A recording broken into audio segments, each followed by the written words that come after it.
when did you know you wanted to be an actor? I think I was in the 10th grade, and I didn't know that I wanted to be an actor. I knew that I wasn't going to make it in sports. and real early, I realized, like, oh, wow, like these dudes are so good at the high school level. I just, kind of realized, like, wow, I'm going to have to do something else. And maybe find something where it ain't going to have a limit of time on it. Damn. where you could take your time to get to improve. Right. And the arts were right there. I always was, in some sort of drama performance. I was doing commercials and stuff like that. People in my neighborhood would be like, oh, that's commercial man right there, So I decided that maybe theater arts is something that I would want to pursue. I ended up going to Howard University for it. But I was working, when I was young, I was working at the Apollo Theater. As an intern opening doors. Yeah, all that. I was doing all that. So welcome to the world famous Apollo Theater where stars are born and legends are made. There we go. How many times did you have to say that? Well, I said that like 1,000 times a day. Like that for every person that walked in the orchestra, I had to say that.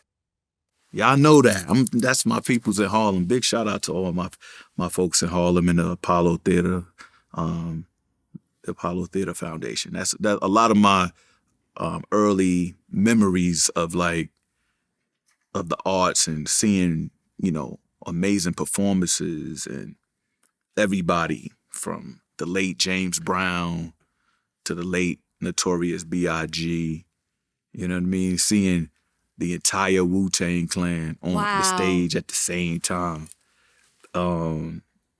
Just a lot of things that I'd be back in the back of the Apollo watching this and sort of soaking in performance.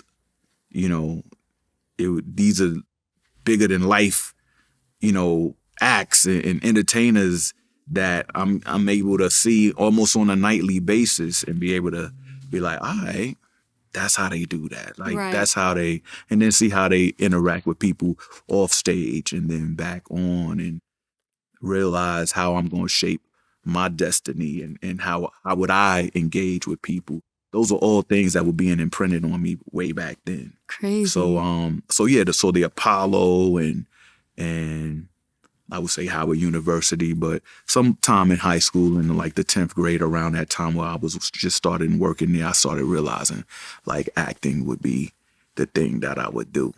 First of all, how'd you land that internship? Because I'm sure hella people want to work there. It was my best friend. Oh, really? Yeah, my best friend, he got a job there doing the summer youth program that they did in New York, kind of keep the kids off of the streets and put some money in your pocket.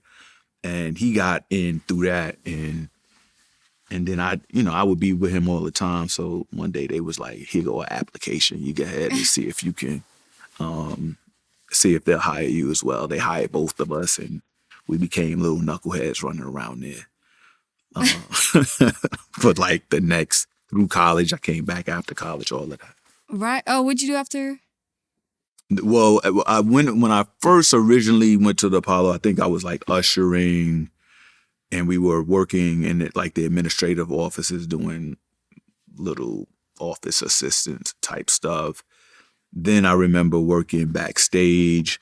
I'd be like patching lights and stuff, but they realized that we would be backstage messing with the performers, because when the performers come in, we'd be dipping, going to their green rooms and trying to meet people and all that. So they snatched us from there, put us in the front of the house, and that's the ushering stuff. Right. And then, I bartended there as I got older and, got my liquor license to bartend. I would bartend there and make tips and stuff. And then I would do that around the city as I was, supporting my acting career. Right.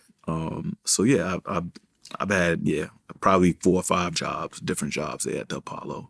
Wow. They were really instrumental in raising me and a few of the, me and probably hundreds of other people in the neighborhood. Right. First getting your first job and earning a paycheck and all that, yeah.